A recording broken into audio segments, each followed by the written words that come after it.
नमस्कार, online platform पर आपका स्वागत है। आज हम सबसे बेस्ट जो टॉपिक है वो देख रहे हैं पॉलिटिकल साइंस में। ठीक है, उसका क्या नाम है? मौलिक अधिकार। मौलिक अधिकार मतलब फंडामेंटल राइट्स। ठीक है, और ऐसे अधिकार जो राज्य और व्यक्ति के विरुद्ध हमें प्राप्त होते हैं और राज्य चाहकर भी हमसे छीन नहीं सकता, ऐसे हमारे अधिकार, हमारे मूल अधिकार, जिनको कहते हैं मौलिक अधिकार। ठीक है, आज उसकी विस्तृत जो चर्चा करेंगे मौलिक अधिकार की, कि क्या होते हैं, जन्मदाता कौन है, जनक कौन है, किस किसने सर्वप्रथम मांगे की है मौलिक अधिकार की, उद्देश्य क्या है, आखिर में जाके पढ़ेंगे विस्तार से कौन कौन से आर्टिकल है और किस तरह के क्वेश्चन आने की क्या होती है संभावना। ये सभी प्रतियोगी परीक्षाओं के लिए बहुत आवश्यक है। या रीट ले लो, सेकंड ग्रेड ले लो, फर्स्ट ग्रेड ले लो, आरएस, यूपीएससी, एसआई, कांस्टेबल, मतलब जितने भी अपने एग्जाम हैं प्रतियोगिता परीक्षाओं के, उसके पॉइंट ऑफ व्यू से ये बहुत महत्वपूर्ण टॉपिक है। और वैसे भी आम नागरिक को ये जानना चाहिए कि अपने मौलिक अधिकार क्या है, अपने पास किस तरह के राइट्स हैं, किस तरह के अधिकार है। जन्म से भी हमें खूब अधिकार मिलते हैं, लेकिन ये है मौलिक अधिकार जो हमें किसने दिए हैं? संविधान ने दिए हैं, कॉन्स्टिट्यूशन ने दिए हैं। आगे पढ़ते हैं मौलिक अधिकार। देखिए, हमारा जो टॉपिक है वो है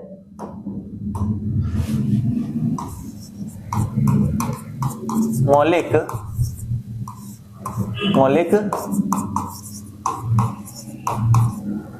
अधिकार। कौन से अधिकार? मौलिक अधिकार। सबसे पहले बात करनी है हमें कि हमारा जो संविधान था उसमें 22 भाग थे।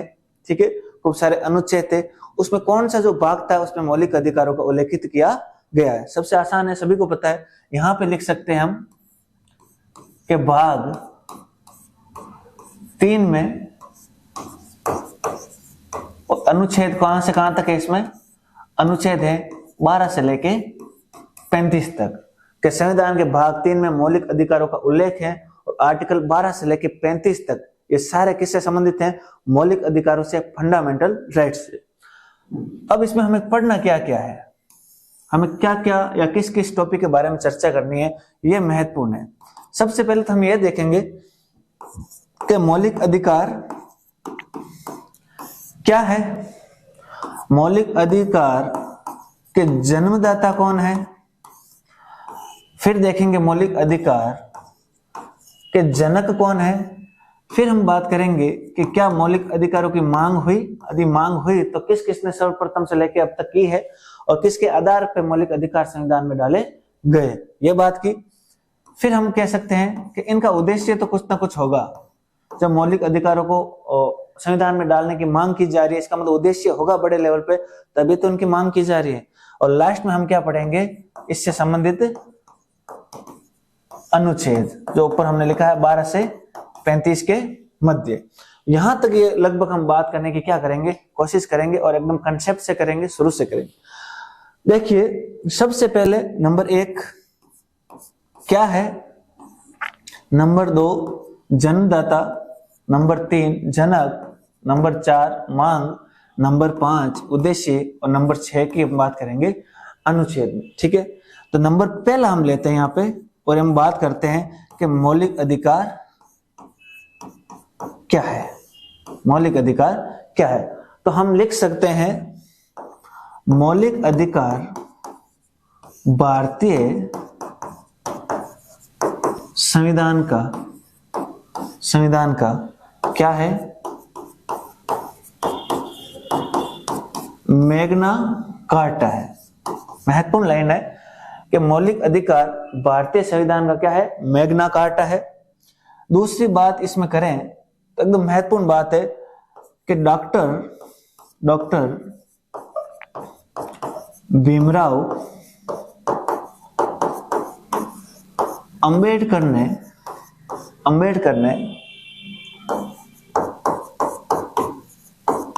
मौलिक अधिकारों को भारतीय संविधान का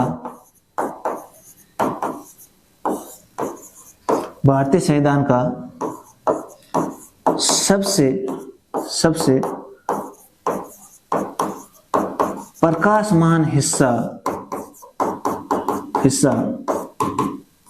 सबसे प्रकाशमान हिस्सा की संज्ञा दी। यह यहाँ पे महत्वपूर्ण है कि क्या है, तो शॉर्ट में समझ सकते हैं कि मौलिक अधिकार क्या है, तो भारतीय संविधान का मैग्ना कार्टा है, अधिकार पत्र है, ठीक है। और आगे के डॉक्टर भीमराव अंबेडकर ने मौलिक अधिकारों को भारतीय संविधान का सबसे प्रकाशमान हिस्सा बताया, जो हमेशा चमकता रहेगा, इसकी चमक कभी कम नहीं होगी, क्योंकि आपके अधिकार है, इसमें सारे कुछ अधिकार आ जाते हैं, यहाँ तक कि इसमें जानवरों को भी अधिकार है। और मतलब ये देख सकते हो मौलिक अधिकार सभी को प्राप्त है, सभी की व्यवस्था यहाँ पे कर रखी है, इसलिए ये कौन से अधिकार है, मूल अधिकार है। आगे हम बात करते हैं नंबर 2 की, जन्मदाता। आगे हम नंबर 2 की बात करते हैं, जन्मदाता के मौलिक अधिकारों के जन्मदाता कौन है, ठीक है। ध्यान रखना है 1215 ईस्वी में, 15 ईस्वी में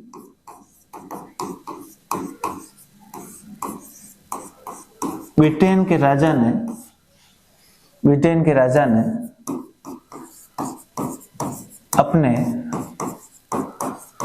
अपने व्यक्तियों को सर्वप्रथम क्या दिए, सर्वप्रथम अधिकार पत्र, इनको कहते हैं मैग्ना, इनको क्या कहते हैं, मैग्ना कार्टा। सर्वप्रथम अधिकार पत्र सौंपे, इसलिए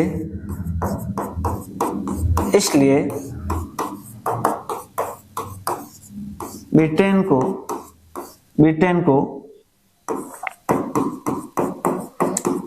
को मौलिक अधिकारों का क्या कहा जाता है, जन्मदाता कहा जाता है। क्या कहा जाता है, जन्मदाता। 1215 ईस्वी में ब्रिटेन के जो राजा है, उन्होंने सर्वप्रथम अपने व्यक्तियों को क्या सौंपे, अधिकार पत्र सौंपे, उसको मैग्ना कार्टा कहा जाता है। तभी कहा जाता है कि ब्रिटेन जो ऐसा देश है पहला जिन्होंने सबसे पहले अधिकार पत्र सौंपे हाथों में, कि ये आपके क्या है, अधिकार है, इसीलिए इस ब्रिटेन को मौलिक अधिकारों का जन्मदाता कहा जाता है। आगे बात करते हैं हम जनक की, नंबर 3, जनक में यदि बात करें हम, जनक का मतलब पिता होता है, और पिता हमेशा अपने पुत्रों की क्या करता है, सुरक्षा करता है। माता पिता ऐसे हैं अपने जीवन में जो खुद से ज्यादा जो सफलता है अपने बच्चों की देखना चाहते हैं, और खुद जितने सुरक्षित है उससे ज्यादा सुरक्षित अपने बच्चों को देखना चाहते हैं आने वाले टाइम में। इसलिए जनक का मतलब क्या होता है, पिता। तो कह सकते हैं 1791 में 1791 ईस्वी में अमेरिका पहला देश है जिसने अपने व्यक्तियों को सबसे महत्वपूर्ण संवैधानिक आधार से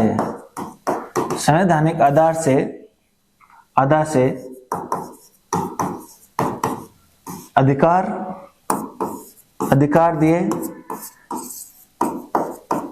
इसलिए अमेरिका को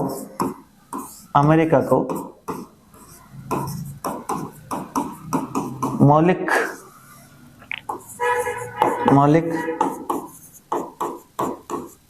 अधिकारों का जनक कहा जाता है। क्या कहा जाता है, जनक कहा जाता है।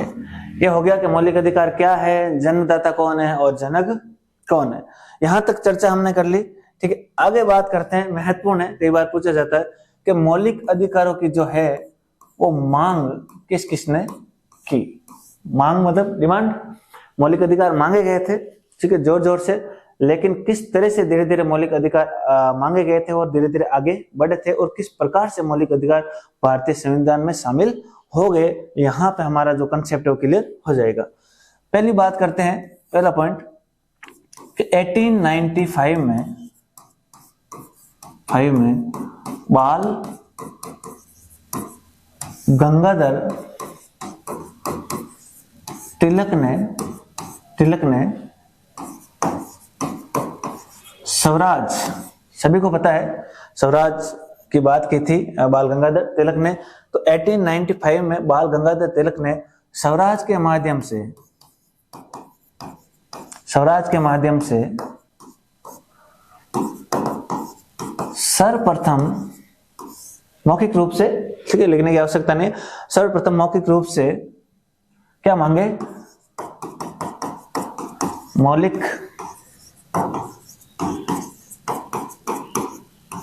अधिकारों की मांग की। यहां तक एकदम महत्वपूर्ण है। आगे देखिए 1895 की बात हो गई, ठीक है। आगे एक बिल था जिसका नाम था इंडिया कॉमनवेल्थ बिल 1925। यहां पे भी मौलिक अधिकारों की मांग की गई थी। और सबसे महत्वपूर्ण आप पढ़ते आ रहे हैं कि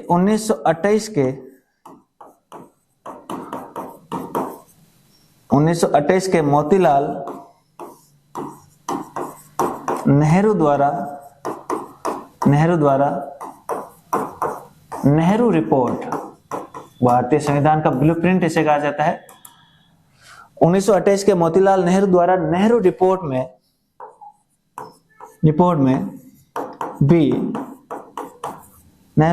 भी मौलिक अधिकारों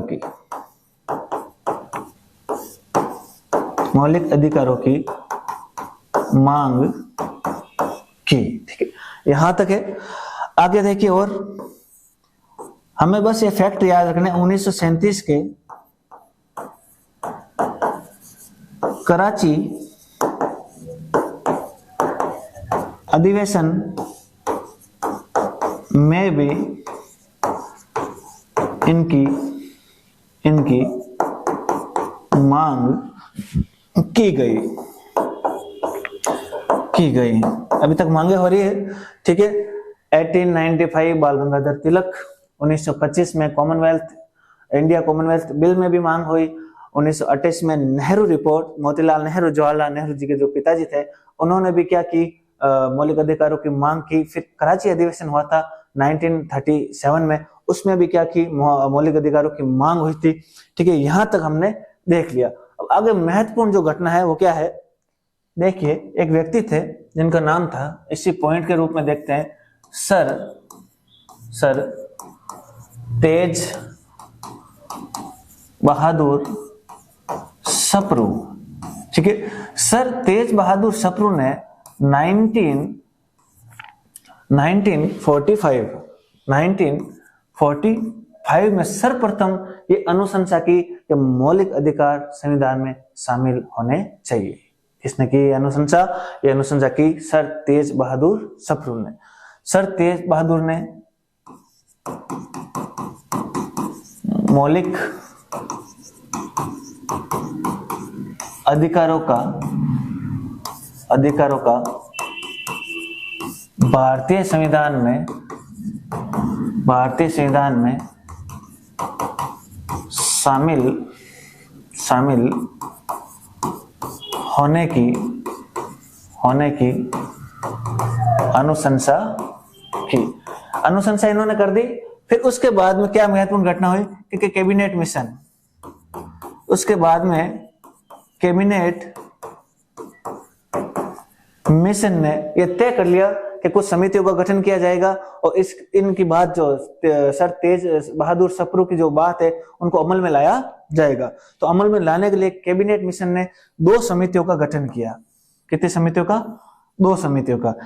एक समिति का हमने नाम दे दिया परामर्श समिति, जिसके अध्यक्ष थे महत्वपूर्ण व्यक्ति सरदार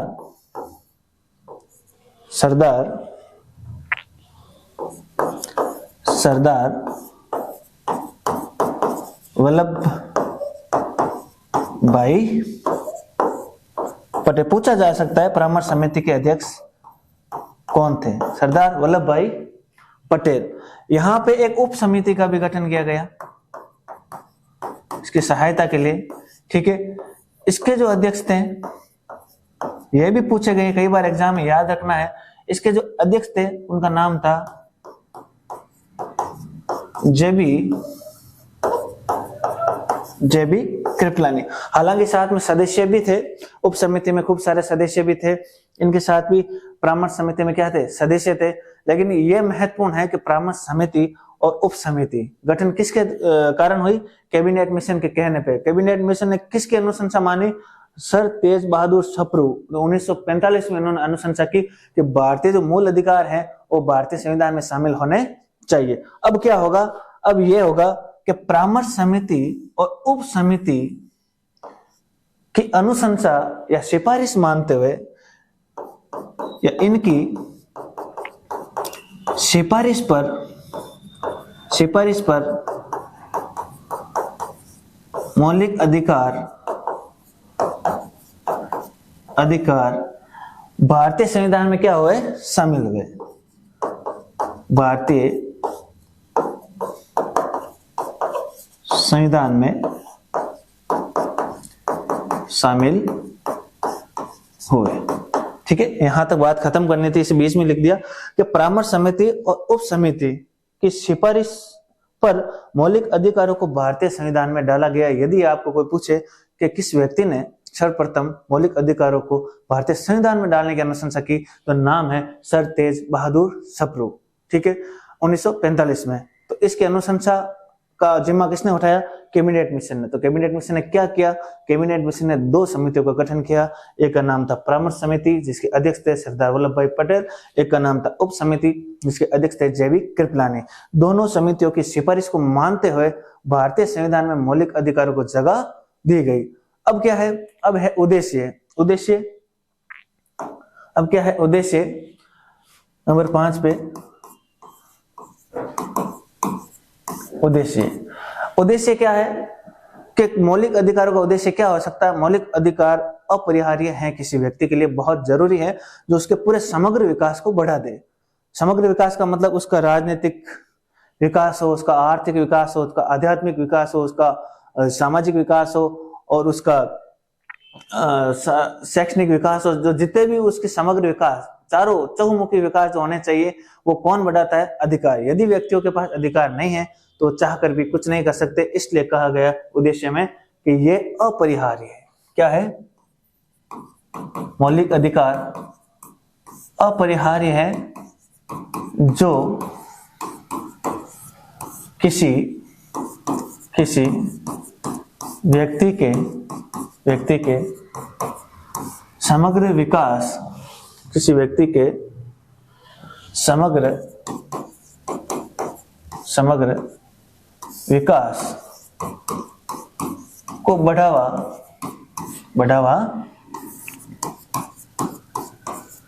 देते हैं। ये 5 नंबर तक हमने बात कर ली, ठीक है, कि मौलिक अधिकार क्या है, मौलिक अधिकार के जन्मदाता कौन है, मौलिक अधिकार के जनक कौन है, मौलिक अधिकार की मांग किस किसने की, मौलिक अधिकार के उद्देश्य क्या है। तो शॉर्ट में याद रखना है, ये अपरिहार्य है किसी व्यक्ति के लिए तो उसके समग्र विकास को बढ़ाते हैं या बढ़ाना चाहिए, यह इसका उद्देश्य। अब लास्ट में जो छठा पॉइंट है महत्वपूर्ण, ठीक है, वो हम देखेंगे। और छठा पॉइंट कौन सा है? अनुच्छेद। अनुच्छेद में हमें क्या देखना है? अनुच्छेद में हमें 12 से लेके 35 तक विस्तार से बात करनी है। शुरुआत वाले जो 12 से लगा के 17-18 तक जो अनुच्छेद है, या मान ले 12 से लगा के 16 तक, वो विस्तृत उसकी हम क्या करेंगे? चर्चा, और बहुत महत्वपूर्ण चर्चा होगी, ठीक है। तो आगे हम क्या पढ़ेंगे? अब छठे नंबर पे आर्टिकल पढ़ेंगे, अनुच्छेद पढ़ेंगे। बात कर रहे हैं 12 से 35 आर्टिकल की, ठीक है। अब तक हमने क्या पढ़ लिया? अब तक हमने देख लिया कि मौलिक अधिकार क्या है, उनके जन्मदाता कौन है, उनके जनक कौन है, किस किसने मांग किस तरह से की, किस तरह से उनको संविधान में जगह मिली, ठीक है। सारी चीजें हमने देखी, उद्देश्य क्या है वो भी देख ली। लास्ट सबसे महत्वपूर्ण है आर्टिकल, अनुच्छेद। कि अनुच्छेद मौलिक अधिकारों के भाग, संविधान के भाग 3 में मौलिक अधिकार कहां से कहां तक है? आर्टिकल 12 से लेके 35 तक।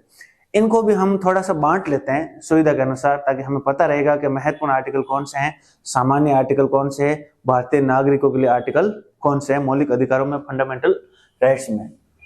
तो हम बांटते हैं 3 भागों में इनको। पहला हम लिख लेते हैं कि सामान्य अनुच्छेद। सामान्य अनुच्छेद में एक हम लिख सकते हैं आर्टिकल कौन सा है, जो 12 स्टार्ट होता है वही है। एक है आर्टिकल 13, ये सामान्य आर्टिकल की श्रेणी में आते हैं। दूसरा हम लिखते हैं भारतीय नागरिकों हेतु सामान्य आर्टिकल कौन से? आर्टिकल 15, आर्टिकल 16, आर्टिकल 19, आर्टिकल 29 और आर्टिकल 30। ये किसके लिए है? ये आमतौर पर भारतीय नागरिकों को मौलिक अधिकार प्राप्त होते हैं।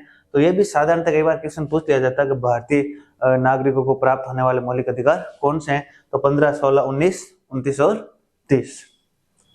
बात करते हैं अन्य अनुच्छेद। अन्य अनुच्छेद सभी व्यक्तियों को प्राप्त है। यहां सभी व्यक्तियों का मतलब हो गया भारतीय प्लस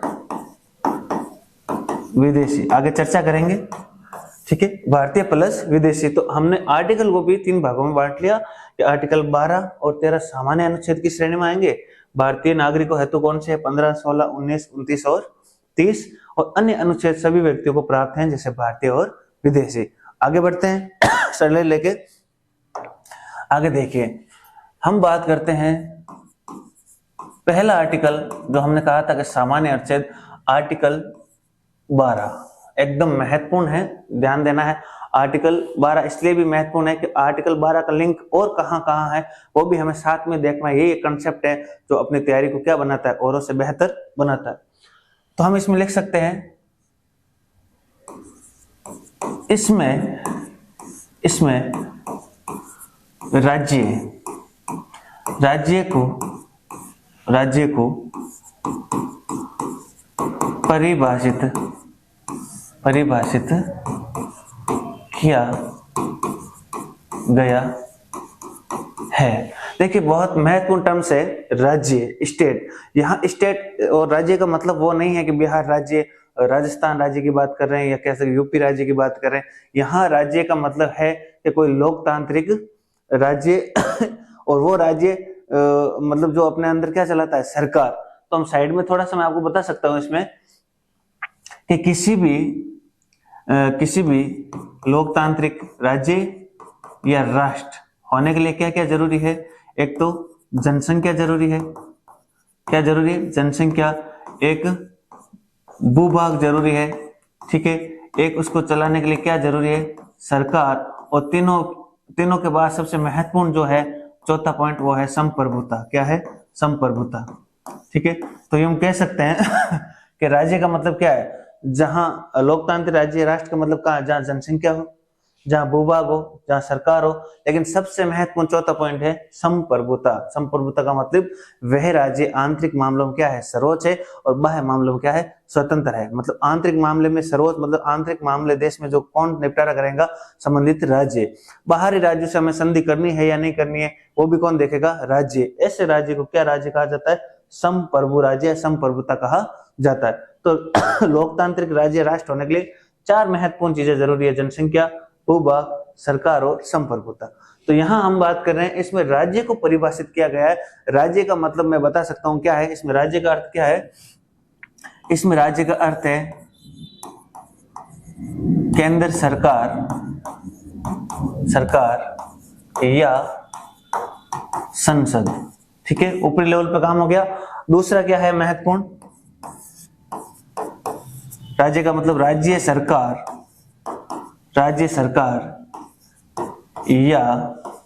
या राज्य का विधान मंडल।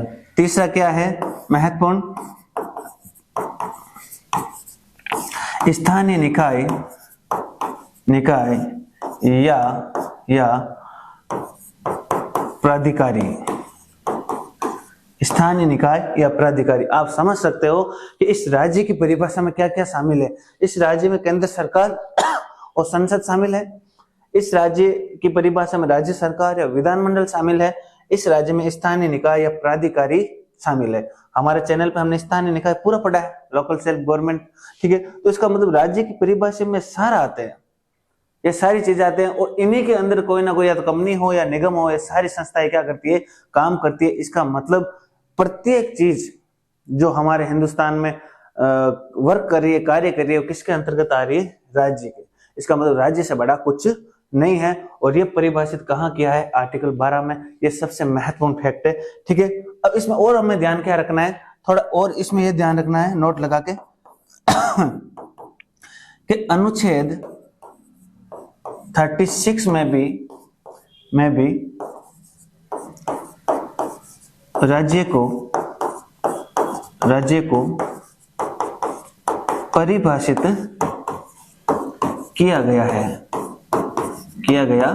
इसी के साथ ही पढ़ना है हमें कि और राज्य को परिभाषित कहाँ किया गया है, आर्टिकल 36 में। और आर्टिकल 36 में लिखा क्या है, इसमें यह लिखा है कि इस राज्य का वही या इस राज्य को परिभाषित वैसे किया जाएगा या इस राज्य का अर्थ वही होगा जो आर्टिकल कहाँ लिखा है, 12 में। इसका मतलब इस पे कौन सा आर्टिकल हावी हो रहा है, आर्टिकल 12। तो मेन जो राज्य की परिभाषा आर्टिकल 12 में है, और कुछ आर्टिकल परिभाषा कहाँ है राज्य की, तो आर्टिकल 36 में। तो इसके साथ हल्का सा और ध्यान रखना है, महत्वपूर्ण, आर्टिकल 152 में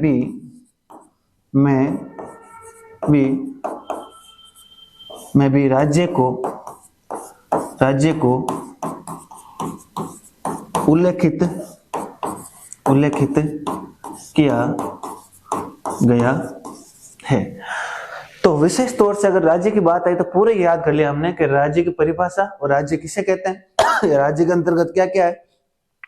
नोट आर्टिकल 36 में भी राज्य को परिभाषित किया गया है। नोट आर्टिकल 152 में भी राज्य को उल्लेखित किया गया है। ये एकदम महत्वपूर्ण फैक्ट है, इसको हमें क्या रखना है, ध्यान रखना है। ये अपना आर्टिकल हो गया 12।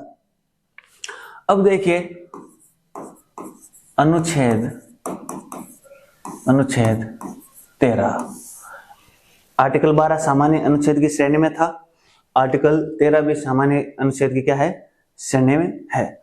अब इसमें देखो कितना अच्छा आर्टिकल है ये आर्टिकल 13, और इसको मौलिक अधिकारों का आधार स्तंभ भी कहा जाता है, based on the fundamental rights. ये आर्टिकल कौन सा है, 13। न्यायिक पुनर्अवलोकन की शक्ति भी किसमें प्राप्त है, आर्टिकल 13 में प्राप्त है। और इसमें क्या लिखा है कि राज्य बहुत महत्वपूर्ण है। अब राज्य तो आप समझ ही गए हो, पूरा बार बार आएगा, आप जहां भी पढ़ोगे आगे पॉलिटिकल साइंस में आप आर्टिकल तो बार बार वर्ड आएगा राज्य। तो राज्य आपने अच्छी तरह से समझ लिया कि राज्य किसे कहते हैं, कौन सी भाषा में, पॉलिटिकल साइंस की भाषा में। तो राज्य मौलिक अधिकारों को सीमित, अल्पीकरण करने वाली सभी विधियों पर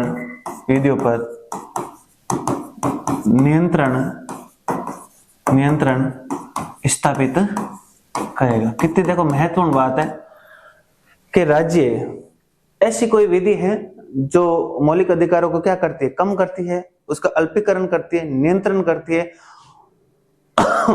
ऐसी विधियों का जो मौलिक अधिकारों को कम करती है, ऐसी विधियों का राज्य क्या करेगा, नियंत्रण स्थापित करेगा, उन पर क्या लगाएगा, रोक लगाएगा। यदि ऐसी कोई स्थापित हो गई विधि जो मौलिक अधिकारों को कम करे तो वह विधि उस मात्रा तक क्या मान ली जाएगी, शून्य मान ली जाएगी। बात समझ में आ गई होगी कि ऐसी कोई विधि है जो मौलिक अधिकारों को कम करती है, तो उस मात्रा तक उसको क्या कर दिया जाएगा, शून्य मान लिया जाएगा, मतलब उसका प्रभाव मौलिक अधिकारों पर कभी भी नहीं पड़ेगा। ये कह रहा है आर्टिकल 13। और आर्टिकल 13 में विशेष बात क्या है, हम आगे पढ़ते हैं। अनुच्छेद 13 मौलिक अधिकारों का क्या है, आधार स्तंभ है, आधार स्तंभ है, बेस है मौलिक अधिकारों का। क्यों है, क्योंकि इसी आर्टिकल में न्यायिक पुनरावलोकन की शक्ति किसको प्राप्त है, न्यायालय को प्राप्त है। अब सीधी सी बात है, मौलिक अधिकार है, उसका जब हनन होगा तो आपका बचाव करने के लिए कोई तो संस्था होगी, तो वो सबसे बड़ी संस्था कौन सी है, न्यायालय। और आपने पढ़ा होगा कि मौलिक अधिकारों का यदि हनन होता है तो आपको सीधे सीधे आप सुप्रीम कोर्ट में जाके उसका दरवाजा खटखटा सकते हो। ऐसी और कोई आपके पास और कोई अधिकार नहीं है जहां पर डायरेक्ट आप कहां चले जाओगे, सुप्रीम कोर्ट में, ठीक है। आपको और अधिकारों की मांग करने के लिए पहले सैंक्शन कोर्ट जाना पड़ता है, फिर हाई कोर्ट जाना पड़ता है, फिर अपर मंच पे अपील लगानी पड़ती है। लेकिन एकमात्र आपके फंडामेंटल राइट्स ऐसे अधिकार है जिसके हनन होने पर आप सीधा दरवाजा किसका खटखटा सकते हो, सुप्रीम कोर्ट का। और यहाँ क्या लिखा है, न्यायिक पुनरावलोकन की शक्ति न्यायालय को प्राप्त है। कैसे प्राप्त है, देखिए, अनुच्छेद 226 के द्वारा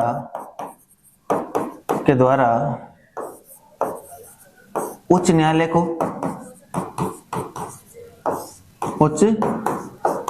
को, ठीक है। और दूसरी बात करते हैं, अनुच्छेद 32 के द्वारा उच्चतम न्यायालय को, किसको, उच्चतम न्यायालय को, ठीक है। उच्च न्यायालय मतलब हाई कोर्ट, उच्चतम न्यायालय मतलब सुप्रीम कोर्ट। आर्टिकल 226 के तहत तो उच्च न्यायालय अपना क्या करेगा, न्यायिक पुनरावलोकन करेगा, अपना बचाव करेगा, हमारा मतलब। और अनुच्छेद 32 के द्वारा उच्चतम न्यायालय क्या करेगा, इन मौलिक अधिकारों के हनन की स्थिति को क्या करेगा, रोकेगा। ये बहुत महत्वपूर्ण आर्टिकल, कई बार पूछ ले जाते सीधे 226 क्या है, 32 क्या है। 32 आर्टिकल को मौलिक अधिकारों की आत्मा तक कहा है, क्योंकि ये बचाव करता है अपने मौलिक अधिकारों का। यह महत्वपूर्ण है आर्टिकल 13।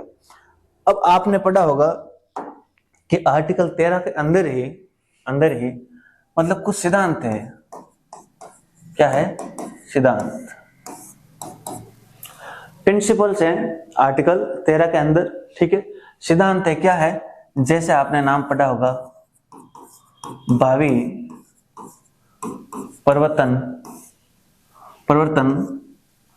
का सिद्धांत, डॉक्ट्रिन ऑफ एनफोर्समेंट, भावी परिवर्तन का सिद्धांत। ये क्या कहता है कि कोई भी विधि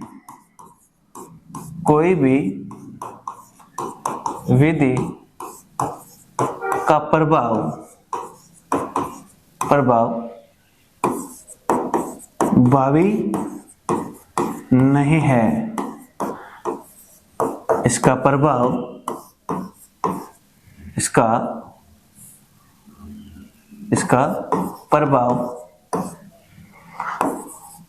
पूर्व प्रभावी है।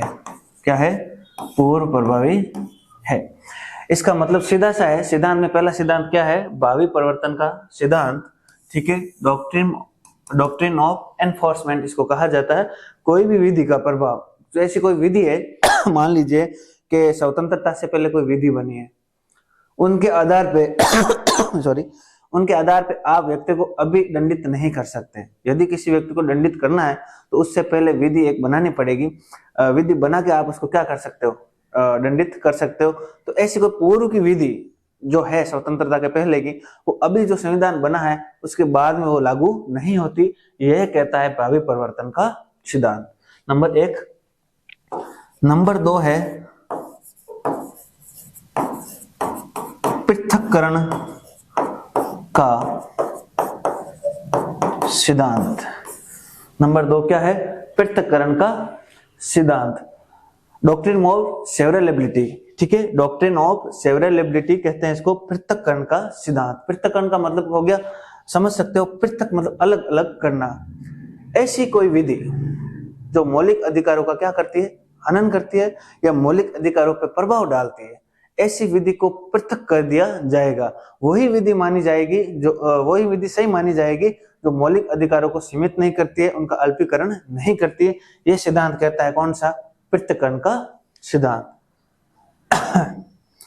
आगे देखिए, नंबर 3 बात करें तो एकदम महत्वपूर्ण है, आच्छादन का सिद्धांत। आच्छादन का सिद्धांत, डॉक्ट्रिन ऑफ एलिप्स, इसको कहते हैं आच्छादन का सिद्धांत। ऐसा कोई या ऐसी कोई विधि, डायरेक्ट समझते हैं इसको, ऐसी कोई विधि जो क्या करती है? मौलिक अधिकारों के तहत या मौलिक अधिकार ऊपर जबरदस्ती लागू हो रही है, यह कह सकते हैं आच्छादन का सिद्धांत का मतलब। या कह सकते हैं कोई विधि है पहले की जो मौलिक अधिकारों पर अपना प्रभाव ज्यादा डालती है, तो ऐसी कोई विधि है वो निष्क्रिय हो जाएगी। इसका मतलब एक तरह से कह सकते हैं कि बादल जिस तरह से छा जाते हैं, बादल जिस तरह से छा जाते हैं एकदम, और हमें अंधेरा सा लगता है, आच्छादन जिसको कहते हैं, हम कह सकते हैं कोई चादर ओढ़ा दी हमने, तो इसका मतलब ऐसी कोई विधि है जो मौलिक अधिकारों पर प्रभाव डाल रही है, उसको पूरा समाप्त नहीं किया जाएगा, उस पर एक तरह की चादर ओढ़ा दी जाएगी, उसको कहा जाता है आच्छादन, उसको ढक दिया जाएगा, जरूरत पड़ने पर उसको भी काम में लिया जा सकता है। तो ऐसी विधि बिल्कुल, ऐसी जो विधि है उनको बिल्कुल हटाया नहीं जाएगा, उन पे क्या कर दिया जाएगा? उनको निष्क्रिय कर दिया जाएगा। और यह सिद्धांत कहता है आच्छादन का सिद्धांत, ठीक है। और चौथा कौन सा है? महत्वपूर्ण है, अद्वितीय जन का सिद्धांत। कौन सा है? अद्वितीय जन का सिद्धांत। अब देखिए इसमें क्या है, अद्वितीय जन एकदम महत्वपूर्ण है। इसमें सीधा लिखा है कि राज्य के द्वारा प्रदत्त मौलिक अधिकारों को व्यक्ति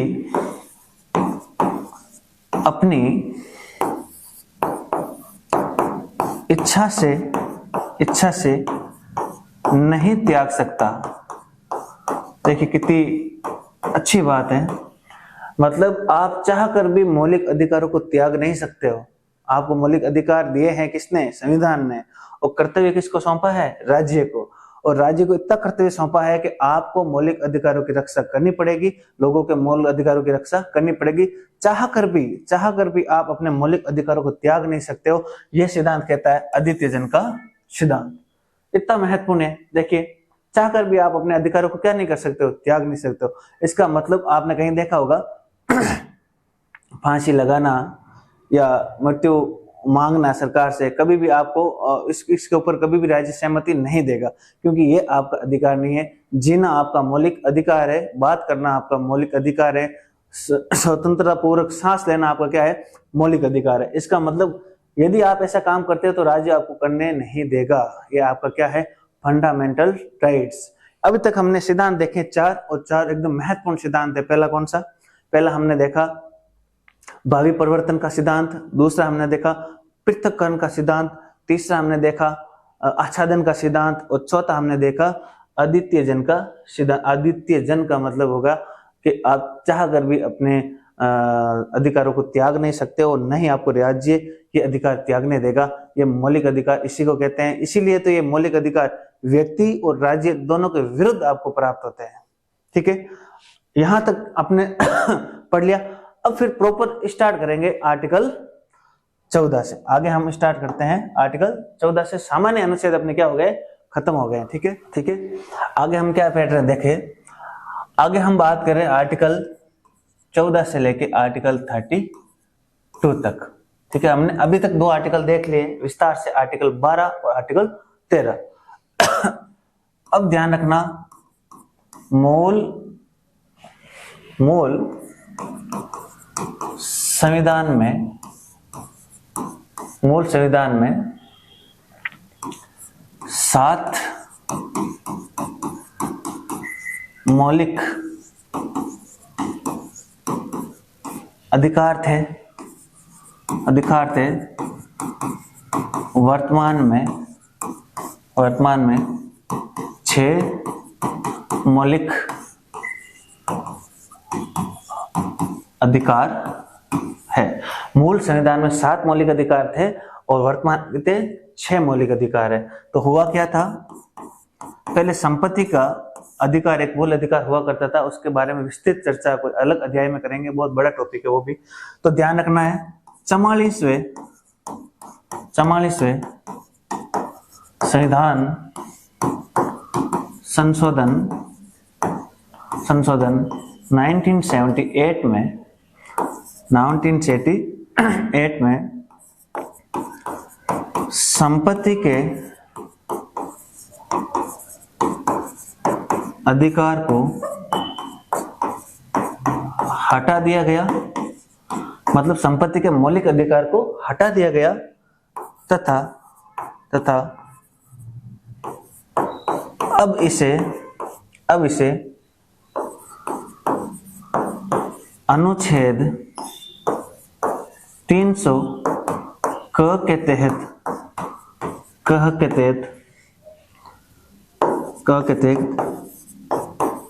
विधिक अधिकार बना दिया गया।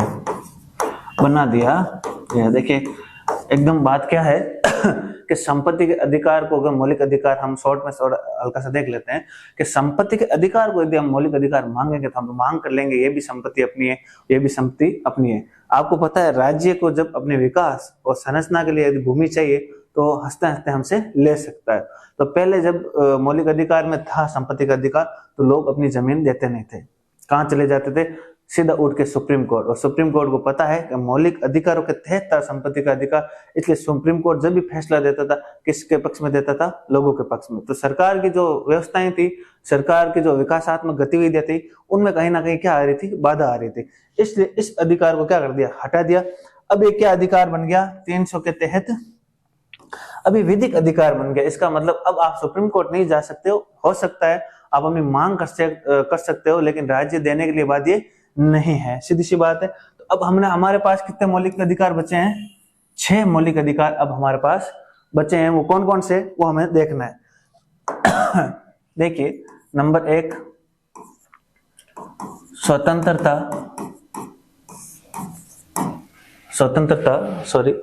नंबर 1 समानता का अधिकार, नंबर 2 स्वतंत्रता का अधिकार, नंबर 3 शोषण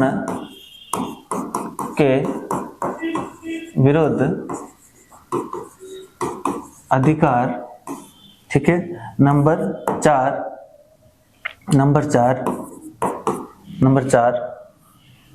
शोषण के विरुद्ध अधिकार, और नंबर 4 अपने आ जाएगा समानता, स्वतंत्रता, शोषण और धार्मिक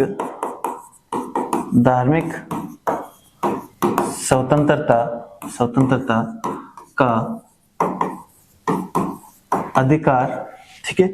नंबर 5 अपने आ जाएगा शिक्षा व संस्कृति का अधिकार, और लास्ट 6 नंबर का अपने क्या आ जाएगा, संवैधानिक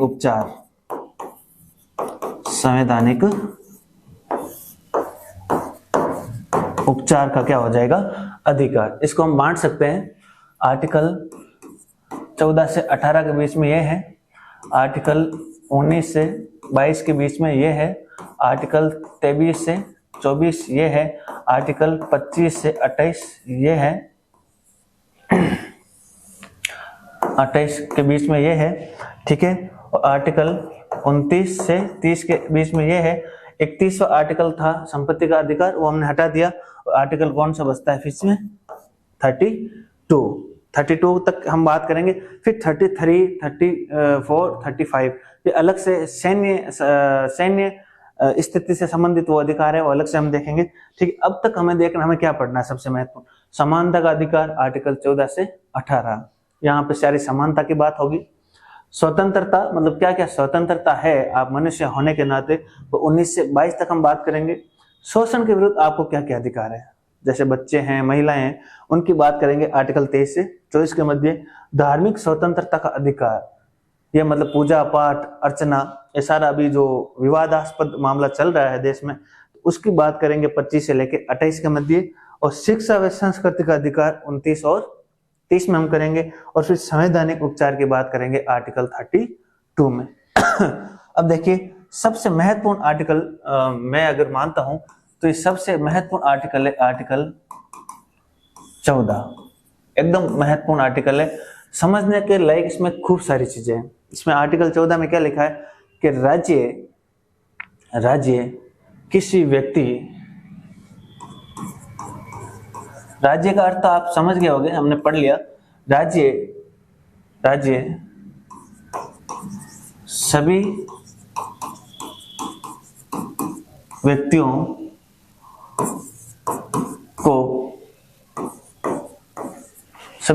को विधि के समक्ष समता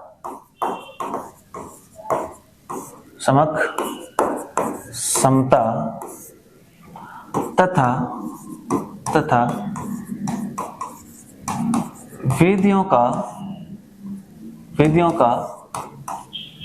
विधियों का समान संरक्षण, प्रोटेक्शन ऑफ द लॉ, समान संरक्षण, राज्य सभी व्यक्तियों को विधि के समक्ष समता तथा विधियों का समान संरक्षण क्या करेगा? प्रदान करेगा। एकदम महत्वपूर्ण है, प्रदान करेगा। और बहुत फेवरेट आर्टिकल है ये। देखिए दो इसमें टर्म्स है, क्या है हमें देखनी है, इसलिए मैंने अलग लिखा कि विधि के समक्ष समता और विधियों का समान संरक्षण। विधि के समक्ष समता का मतलब क्या है कि ऐसी विधि जिसके आगे सब कुछ समान है, किसी के साथ भेदभाव नहीं किया जाएगा। तो आर्टिकल कैसा है, ये नकारात्मक है या सकारात्मक, ये हमें देखना है। और विधियों का समान संरक्षण, प्रोटेक्शन ऑफ द लॉ, ये आर्टिकल नकारात्मक है या सकारात्मक? देखने में तो ये आपको सकारात्मक लग रहा है कि विधि के समक्ष सारे क्या है, लोग समान है। लेकिन मैं आपको बोलूं कि यदि सरकारी नौकरी में आपको लगना है और एक फॉर्म अप्लाई 50 पोस्टों की एक वैकेंसी निकली है, उसमें महिला भी फॉर्म भर रही है, दिव्यांगजन भी फॉर्म भर रहा है, वरिष्ठ लोग भी जैसे 35 वर्ष ऊपर आयु वाले भर रहे हैं, निःशक्त जन भी भर रहे हैं, सारे भर रहे हैं, और हष्टपुष्ट एक व्यक्ति वो भी भर रहा है। अब उस फॉर्म में क्या है, मेरिट के आधार पर नंबर आएगा। तो ये मान ले कि विधि के समक्ष यदि समता है, विधियों का समान मतलब विधि के सामने सारे अगर समान है, तो महिलाओं को उतने नंबर लाने पड़ेंगे जितने दिव्यांगजन को लाने, दिव्यांगजन को उतने नंबर लाने पड़ेंगे जिसे निःशक्त जन को लाने, जैसे विधवा है, कोई भी है, सब एक नंबर लाएंगे तब उस मेरिट में आएंगे। तो आप कहोगे नहीं, फिर तो विधवा को अलग कोटा दिया जाना चाहिए। ठीक बात है। जो अन्य रूप से जो पिछड़े लोग हैं, अनुसूचित जाति, जनजाति, ओबीसी वर्ग के जो लोग हैं, उनको भी आरक्षण दिया गया है जैसे, तो उनको भी या तो उनके समान समझ लिया जाएगा, किसके? विधि के समक्ष समता के। तो इसका मतलब ये अवधारणा कैसी है? ये अवधारणा है नकारात्मक। नकारात्मक क्यों है? कि विधि के समक्ष राज्य किसी को समान नहीं समझ सकता। महिलाओं के लिए अलग व्यवस्थाएं होगी, बच्चों के लिए अलग व्यवस्थाएं होगी, वरिष्ठों के लिए अलग व्यवस्थाएं होगी, विधवाओं के लिए अलग व्यवस्थाएं होगी, दिव्यांगजन के लिए अलग व्यवस्थाएं होंगी। ठीक है, अगर वो व्यवस्थाएं नहीं होगी, सब समान है, तो अवधारणा कैसी है? नकारात्मक। कहां से ली गई है? तो कह सकते हैं ये अवधारणा कहां से ली गई है? ब्रिटेन से। आगे विधियों का समान संरक्षण, ये अवधारणा कैसी है? ये अवधारणा सकारात्मक है। ये अवधारणा कैसी है? सकारात्मक है। सकारात्मक क्यों है? इन्होंने कहा है कि विधियों का समान संरक्षण मतलब अनुसूचित जाति जो वर्ग है उसका कंपटीशन सिर्फ अनुसूचित जाति वर्ग में होगा। मतलब एसटी का कंपटीशन एसटी के मध्य होगा, ठीक है, एससी का कंपटीशन एससी के मध्य होगा, ओबीसी का जो कंपटीशन है ओबीसी वर्ग के लोगों के बीच होगा, और निःशक्त जन है या दिव्यांग जन है उनका कंपटीशन दिव्यांग जन के बीच में होगा। बात समझ में आ गई होगी कि एसटी में मान लो 50 पोस्ट है, इनके लिए कोटा है, तो 50 के बीच एसटी का क्या होगा, अपना कंपटीशन होगा। इसमें एससी वाले इंक्लूड नहीं है। एससी में अपना अपना कंपटीशन होगा, उसमें ओबीसी वाले नहीं। इसका मतलब सभी जातियों के लिए अलग अलग संरक्षण की क्या करा करिए व्यवस्थाएं, कि आप अपने अपने वर्ग में क्या करिए कंपटीशन, लेकिन एक वर्ग दूसरे वर्ग के भीतर कहीं भी हस्तक्षेप नहीं करेगा। इसको कहा जाता है विधियों का समान संरक्षण। अवधारणा कैसी है, सकारात्मक, और ऐसी अवधारणा देने वाला हमेशा ही आगे रहता है कौन सा देश, अमेरिका। कौन सा, अमेरिका। तो ये दो टर्म्स हमें जाननी है और महत्वपूर्ण है कि विधि के समक्ष समता अवधारणा नकारात्मक कहां से ली गई है, ब्रिटेन ने। विधियों का समान संरक्षण अवधारणा सकारात्मक कहां से ली गई है, अमेरिका से। ये तो बात हमने कर ली विधि के समक्ष समता और विधियों का समान संरक्षण। अब मैं आपसे कहता हूं कि इसके कोई अपवाद हो सकते हैं क्या इस आर्टिकल के। आर्टिकल 14 कह रहा है सभी व्यक्तियों को विधि के समक्ष समता और विधियों का समान संरक्षण प्राप्त होगा। तो बिल्कुल इसके लिए अपने एक्सेप्शन है, अपवाद है। अपवाद क्या है, देखिए अनुच्छेद, हम लिख लेते हैं अपवाद कि विधि के समक्ष कौन कौन ऐसे व्यक्ति हैं जो विधि के समक्ष उनको समान नहीं माना गया, उनको अलग से व्यवस्थाएं दी गई, अलग से अधिकार दिए गए। तो अनुच्छेद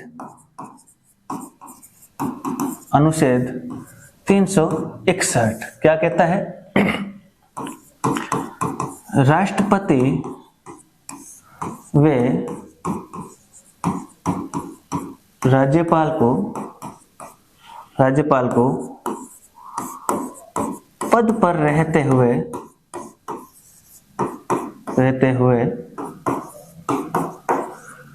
किसी भी न्यायालय में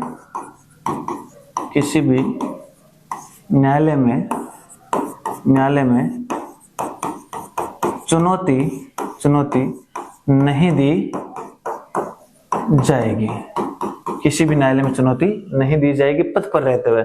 आर्टिकल कौन सा, 361 अपवाद है कि भाई हमें तो आप कहीं भी चुनौती दे देते, हम तो कुछ भी बोल देते हैं, लेकिन राष्ट्रपति और राज्यपाल का पद गरिमामय पद है, ठीक है, राज्य और राष्ट्र के प्रथम नागरिक माने जाते हैं, इसलिए इनको किसी बात पे न्यायालय में चुनौती नहीं दी जाएगी।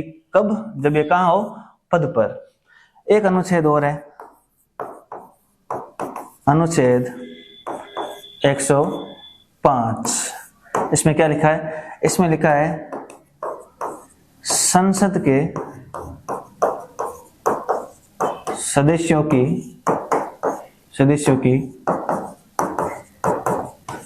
कार्यवाही को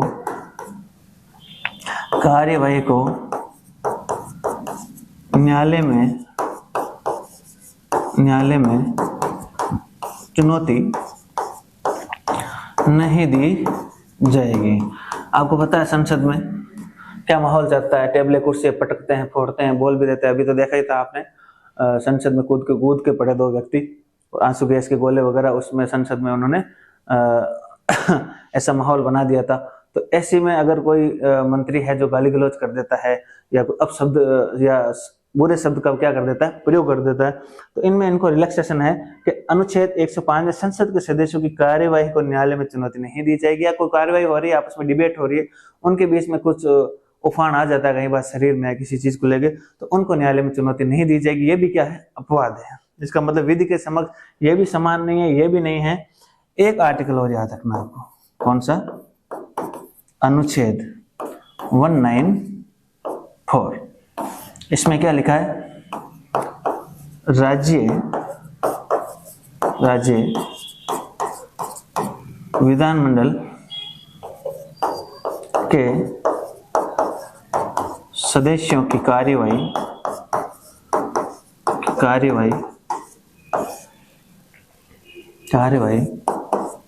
को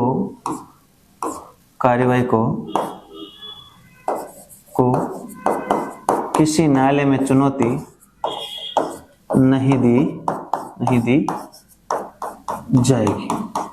ये भी क्या है आपके, ये भी राष्ट्रपति और राज्यपाल की तरह या संसद के सदस्यों की जो कार्रवाई है उसको न्यायालय में यदि चुनौती नहीं दी जा रही है, तो आर्टिकल 194 के तहत राज्य विधानमंडल में जो हंगामा होता है, बोलते हैं, तभी तो ये बोलते हैं, इनको अधिकार है, क्या है कि राज्य विधानमंडल के सदस्यों की कार्यवाही को किसी भी न्यायालय में चुनौती नहीं दी जाएगी। ठीक है, यहां तक हमने बात की अपवाद की। एक्सेप्शन है, एक्सेप्शन में हमेशा ये 3 आर्टिकल बहुत महत्वपूर्ण है, किसी भी बड़े से बड़े एग्जाम में पूछे जाते हैं कि आर्टिकल 361 अपवाद, आर्टिकल 105 अपवाद, आर्टिकल 194 किसमें आते हैं, अपवाद की श्रेणी में आते हैं। यहां तक हमने बात की। आगे बढ़ते हैं, ये आर्टिकल 14 लगभग विस्तार से हमने समझने की क्या की कोशिश की। अब देखिए अनुच्छेद 15, ये भी समानता का ही अधिकार है। ठीक है, विधि के समझ समानता की बात कर रहे हैं। 14 से लेकर 18 तक हम क्या करेंगे, समानता की। इसमें क्या लिखा है देखिए, इसमें लिखा है राज्य धर्म, मूलवंश, जाति या लिंग या जन्म स्थान के आधार पे किसी भी प्रकार का विभेद नहीं करेगा। क्या लिखा है, बहुत महत्वपूर्ण आर्टिकल है कि राज्य धर्म, लिंग, जन्म स्थान या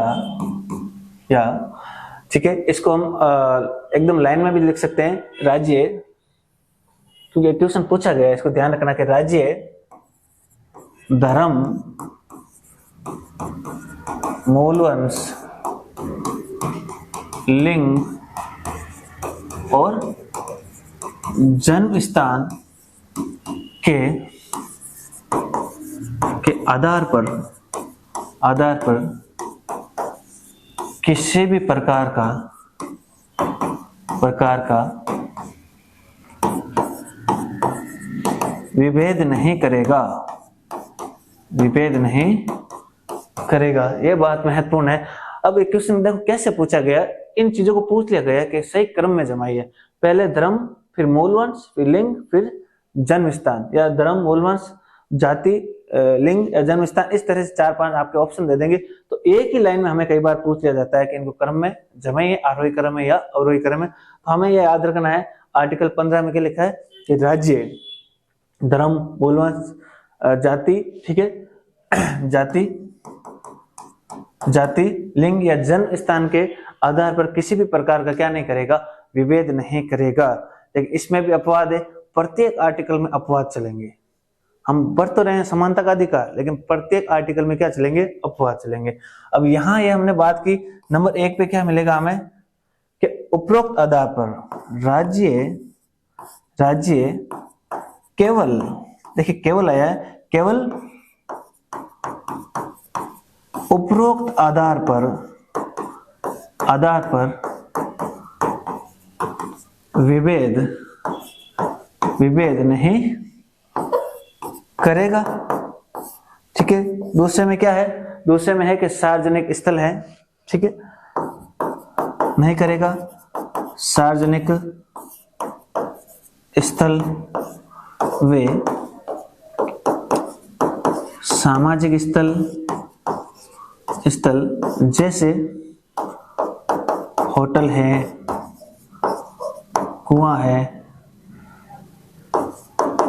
बावड़ियां हैं, जितने भी चीजें हैं अंडर लेवल की, यहाँ पे सभी को इनको प्रयोग में लेने का क्या है या उपयोग में लेने का क्या है, अधिकार है। ये बात कर रहे हैं आर्टिकल 15 में। नंबर 1 में राज्य केवल उपरोक्त आधार पर विभेद नहीं करेगा, मतलब अन्य आधार पर विभेद कर सकता है, लेकिन केवल उपरोक्त आधार पर विभेद नहीं करेगा। नंबर 2 क्या कहता है कि सार्वजनिक स्थल व सामाजिक स्थल, जहाँ पे कुएं है, बावड़िया है, तालाब है, हॉस्पिटल है, उसमें किसी के साथ भी समानता के विरुद्ध मतलब अधिकार नहीं देगा। कौन, राज्य। और 3 नंबर पे क्या कहा है, देखिए 3 नंबर पे क्या कहा है, ये 3 नंबर अपवाद की श्रेणी में आता है कि राज्य यदि चाहे तो महिलाओं वे बच्चों हेतु क्या कर सकता है, विशेष उपबंध कर सकता है। देखिए ये आगे अपवाद कर सकता है। आर्टिकल 15 में पहला देखा उपरोक्त आधार पर विभेद नहीं करेगा। दूसरा सार्वजनिक स्थल हो, सार्वजनिक या सामाजिक स्थल हो, चाहे कुएं, बावड़िया, जो भी चीजें हैं वहां पे सभी को आवाजाही क्या है, समान रूप से। लेकिन ये आर्टिकल 3 पहले नंबर का क्या है, अपवाद है। क्या है, राज्य यदि चाहे तो महिलाओं एवं बच्चों हेतु विशेष क्या कर सकता है, उपबंध। विशेष उपबंध करना अपने आप में क्या हो गया, एक तरह का अपवाद हो गया। ठीक है, आगे इसमें और हम चर्चा करेंगे। नंबर 4, ठीक है, नंबर 4 में हम आगे चर्चा करेंगे कि राज्य है जो उन्होंने किस किस को क्या क्या सुविधाएं दी है। तो हम कह सकते हैं 13वां संविधान संशोधन 2005 में उच्च शिक्षण संस्थानों में इन्होंने क्या दिया है, आरक्षण दिया है अनुसूचित जाति और जनजाति को। यहां तक हम बात करें, आगे लगातार फिर से क्या करेंगे, बात करेंगे। तो चौथे में क्या लिख सकते हैं हम, चौथे में लिख सकते हैं कि राज्य सामाजिक व शैक्षणिक रूप से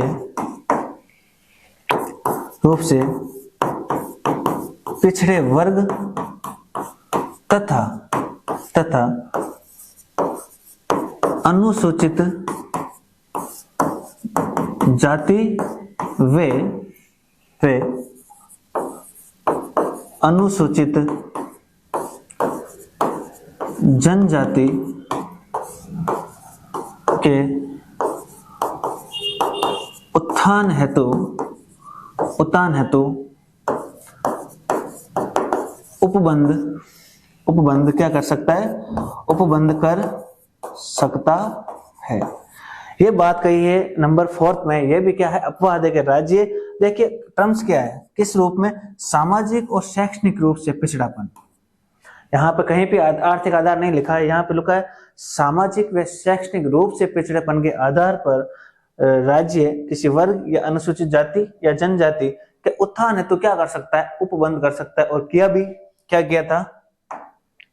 किया था, नोट लगा के हम देख सकते हैं क्या किया था कि 93वां संविधान संशोधन, कॉन्स्टिट्यूशनल अमेंडमेंट संशोधन 1995 में SC, ST और OBC को उच्च शिक्षण, एकदम महत्वपूर्ण है, उच्च शिक्षण संस्थानों में आरक्षण का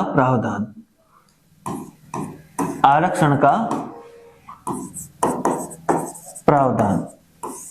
ठीक है, यदि पूछे क्या कौन से मामले में, तो मामला कौन सा था, दोराइजन वर्सेस मद्रास राज्य का मामला था। दोराइजन वर्सेस मद्रास मामले राज्य का क्या था, मामला था। उसी के तहत 93वें संविधान संशोधन 1995 में ST, SC और OBC को उच्च शिक्षण संस्थानों में क्या दिया है, आरक्षण दिया गया। ये बात हमने कहा कि आर्टिकल 15 में। यहां तक विशेष रूप से हमने देखे अपवाद।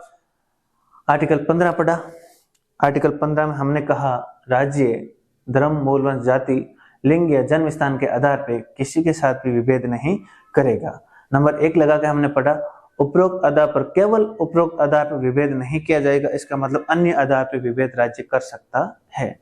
दूसरा हमने कहा कि सामाजिक रूप या कह सकते हैं सोशल या सार्वजनिक स्थल जो भी है, कुएं है, तालाब है, बावड़िया है, होटल है या जो भी चीजें हैं जो सार्वजनिक है, वहां पे किसी के साथ भी विभेद नहीं किया जाएगा। तीसरा आता है अपवाद। क्या आता है कि राज्य यदि चाहे तो महिलाओं और बच्चों के लिए विशेष उपबंध कर सकता है। चौथा भी आता है अपवाद। क्या लिखा है इसमें कि राज्य सामाजिक और शैक्षणिक पिछड़ेपन के आधार पर सभी वर्गों तथा अनुसूचित जाति और जनजाति की प्रोन्नति या उनके उत्थान के लिए विशेष उपबंध कर सकता है। और नोट लगाकर हमने पढ़ा 93वां संविधान संशोधन 1995 में यह प्रावधान किया कि अनुसूचित जाति, अनुसूचित जनजाति और अन्य पिछड़ी जातियों को उच्च शिक्षण संस्थानों में आरक्षण की व्यवस्था की गई। और कौन से मामले के तहत ये मामला आया, दोराइजन वर्सेस मद्रास राज्य का मामला। ये हमने महत्वपूर्ण चर्चा कर ली आर्टिकल 15 की। अब हम आगे बढ़ते हैं और आगे बढ़ के देखते हैं कि आर्टिकल हम कौन सा पढ़ेंगे। अब आर्टिकल हम पढ़ेंगे 16, जो एकदम महत्वपूर्ण है। देखिए यह भी अनुच्छेद 16 के राज्य आपको अवसर की समानता देगा। राज्य अवसर की समानता प्रदान करेगा। किसकी समानता? अवसर की समानता। ये बात कर रहे हैं हम लोक नियोजन की, पब्लिक एम्प्लॉयमेंट की, कि पब्लिक जो एम्प्लॉयमेंट है उसमें राज्य आपको कौन सी समानता देगा? अवसर की समानता देगा। सेम की सेम बात इसमें लिखी है नंबर 1।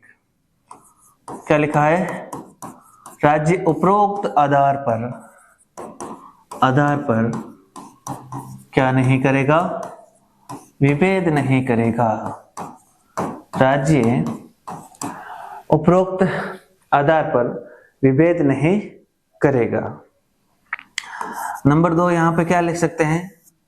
नंबर 2 यहां पे लिख सकते हैं कि राज्य उपरोक्त आधार पर क्या नहीं करेगा? विभेद नहीं करेगा। सभी नागरिकों को अवसर की क्या देगा? वो समानता देगा। नंबर 2 बात करें तो राज्य किसी भी प्रकार का विभेद नहीं करेगा। इसमें कह सकते हैं धर्म, मूलवंश, जाति, उद्भव और निवास स्थान इसके आधार पर क्या नहीं करेगा? विभेद नहीं करेगा। स्पष्ट लिखा है। यहां तक तो सकारात्मक विचारधारा है। अब 3rd नंबर पे फिर से आ जाएगा क्या? अपवाद। कि राज्य यदि चाहे, क्या लिखा है? अपवाद को अलग ही पढ़ लेते हैं।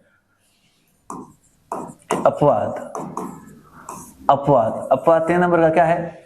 राज्य यदि चाहे तो किसी विशेष जगह या स्थान से संबंधित प्रावधान का उपबंध कर सकता है।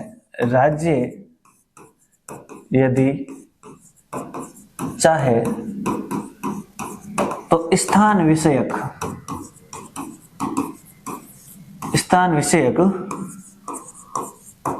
उपबंध कर सकता है। जैसे कहा कर सकता है तो किया भी। कहाँ किया? नोट लगा के हम लिख सकते हैं 98वां संविधान संशोधन 2002 के तहत तमिलनाडु व महाराष्ट्र के स्थलों हेतु विशेष उपबंध किया गया।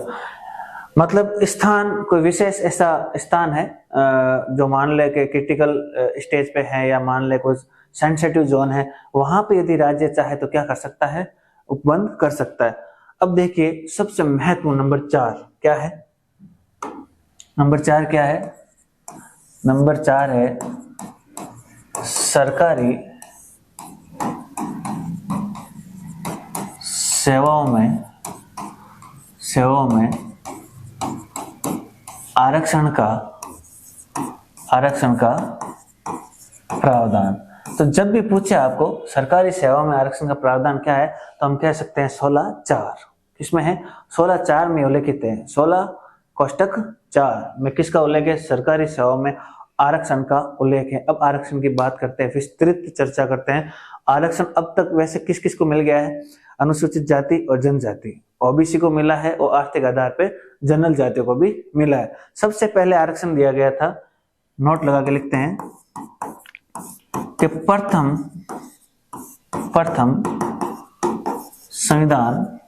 संविधान संशोधन 1951 में अनुसूचित जाति व अनुसूचित जनजाति हेतु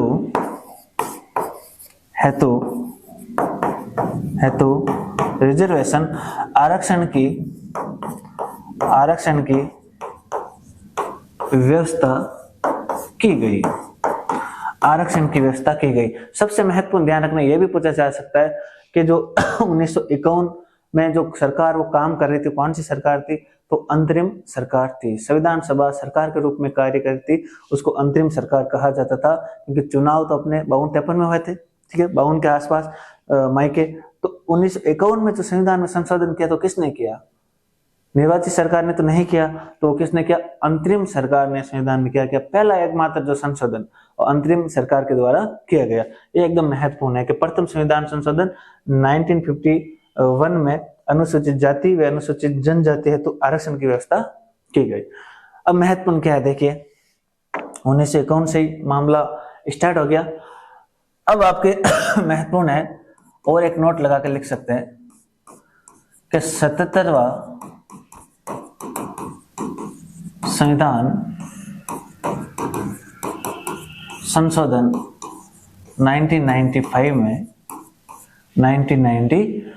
में SC व ST को प्रोन्नति में आरक्षण, एकदम महत्वपूर्ण है, ध्यान रखना, प्रोन्नति में आरक्षण दिया गया।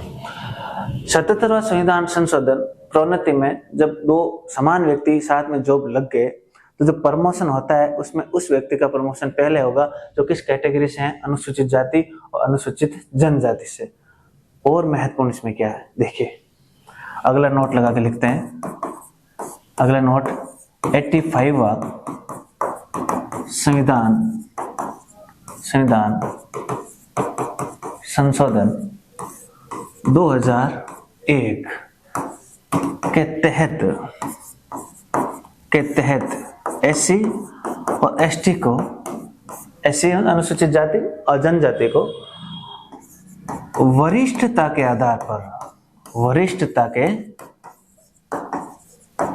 आधार पर किस में आरक्षण? प्रोन्नति में आरक्षण। अब ये एक अलग ही मामला है। यहाँ पे प्रोन्नति में आरक्षण दे दिया, लेकिन कोई एज कम होती थी तो उसका आरक्षण उसे बाद में लाभ मिलता था। तो यहाँ पे एक और संविधान में संशोधन हुआ, 85वां संविधान संशोधन 2001 के तहत अब वरिष्ठता के आधार उसको प्रोन्नति क्या मिलेगा? आरक्षण। वो वरिष्ठ भी है तो भी आरक्षण, और प्रोन्नति में पहले से आरक्षण है 77वां संविधान संशोधन। और देखिए 81वां संविधान संशोधन जो हुआ 2000 में, 2000 के तहत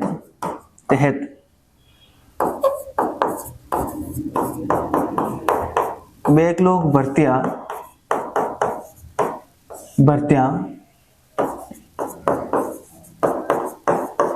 में आरक्षण का प्रावधान।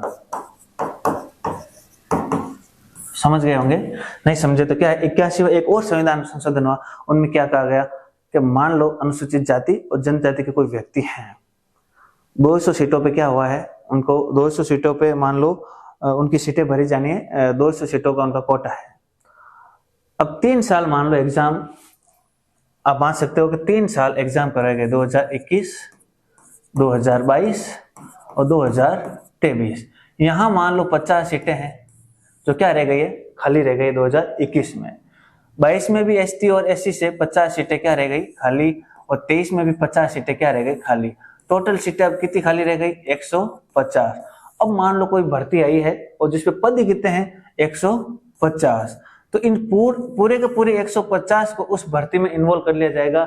इसका मतलब इनमें ना तो कोई ओबीसी आएगा ना कोई जनरल, पूरी की पूरी जो भर्ती है वो बैकलॉग भर्ती के माध्यम से भर दी जाएगी। 16(4)(ब) में ये उल्लेखित है। कहाँ उल्लेखित है?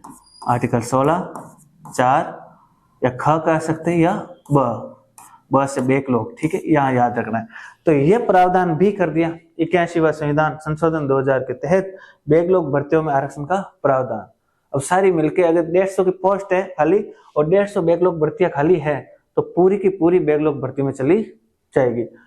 और देखिए एक बार थोड़ा सा, ठीक है, नोट 82वां संविधान संशोधन 2000 के तहत 2000 के तहत एससी और एसटी को अर्हता अंकों में छूट दी गई। और लीजिए क्या कहा है, पहले यह होता था कि क्राइटेरिया हमें पता कई बार एग्जामों में फिक्स होता है कि 35% नंबर क्या है आपको अनिवार्य है। तो जब इन्होंने एग्जाम दिया तो हो सकता है कोटा पूरा नहीं हुआ और खाली सीटें रह गई, इसका मतलब कि वो 35% का कोटा भी इन्होंने प्राप्त नहीं किया। फिर से हुआ संविधान में संशोधन, कौन सा? 82वां संविधान संशोधन 2000 के तहत अनुसूचित जाति और अनुसूचित जनजाति को यह प्रावधान करके कह दिया कि आपको अर्हता अंक में भी क्या दी जाती है? छूट दी जाती है। आप तो बस एग्जाम में बैठिए और बैठ के एग्जाम दीजिए, एग्जाम देने के बाद आपकी सीटें भरी जाएगी। तो इस सारे संविधान में क्या हुआ है? संशोधन अनुसूचित जाति और जनजाति को लेके, ठीक है। अब ये हमको ऐसा नहीं है कि कोई व्यक्ति कहता है कि आरक्षण के कई बार चर्चा होती है, आरक्षण में चुप्पी साधना सबसे महत्वपूर्ण है और इससे भी महत्वपूर्ण है कि हमें यह समझना कि आरक्षण क्यों दिया जाता है। तो हमें ध्यान रखना चाहिए अनुसूचित जाति और जनजाति का अभी देश में अपर्याप्त प्रतिनिधित्व है, पर्याप्त इनका प्रतिनिधित्व नहीं है। जब तक इनका पर्याप्त प्रतिनिधित्व नहीं है तब तक हमें कभी नहीं कहेंगे कि इनको आरक्षण नहीं दिया जाना चाहिए। बिल्कुल इनका आरक्षण का क्या किया जाना चाहिए, आपको सपोर्ट किया जाना चाहिए। कहीं ना कहीं स्थितियां शुरू से रही है कमजोर, तभी ये मुख्य धारा में क्या होंगे? शामिल होंगे। और इस मुख्य धारा में शामिल होने के लिए सारे संविधान में क्या किया हमने? संशोधन। तो ये एक पार्ट हो गया महत्वपूर्ण अनुसूचित जाति और जनजाति से संबंधित, आर्टिकल 16 से संबंधित, ये एकदम महत्वपूर्ण पार्ट हो गया। अब जब आर्टिकल या कह सकते हैं प्रथम संविधान संशोधन में अनुसूचित जाति और जनजाति को जब आरक्षण दिया गया तो अन्य पिछड़ी जाति का चुप बैठी रहेगी क्या? वो भी क्या करेगी? वो भी आंदोलन करेगी, वो भी कहेंगे हमें भी तो क्या दीजिए आरक्षण।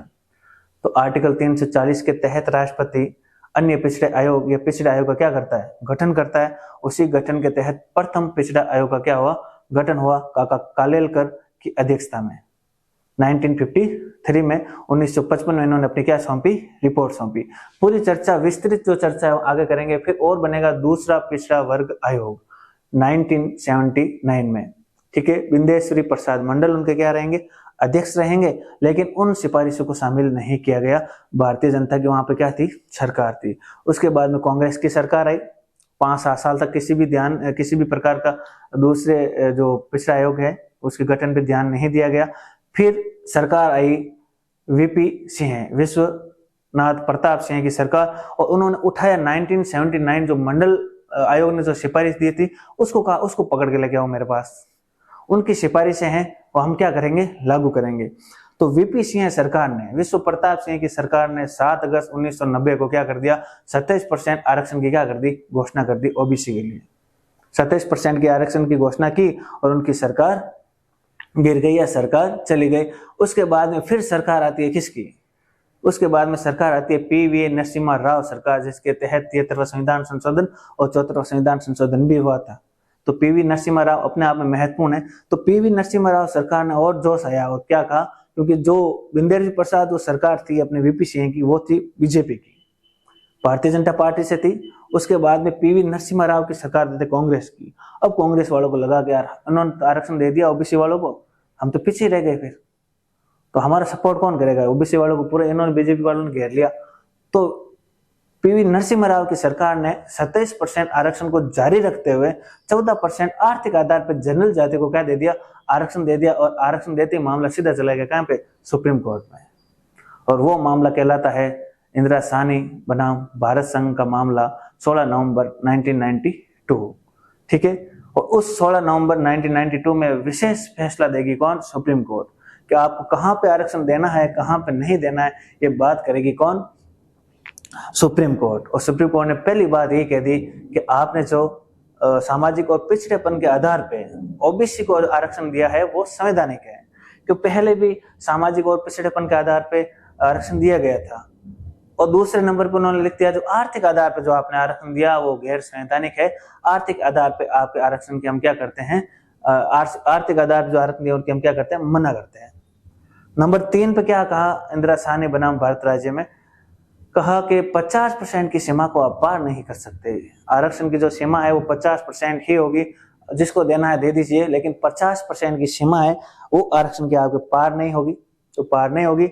और एक नोट लगा के लिख दिया गया था कि विषम परिस्थितियों में आरक्षण को बढ़ाया जा सकता है, आमतौर पे 50% से अधिक आरक्षण नहीं दिया जाएगा। नंबर 4 पे क्या लिखा उन्होंने, नंबर 4 पे लिखा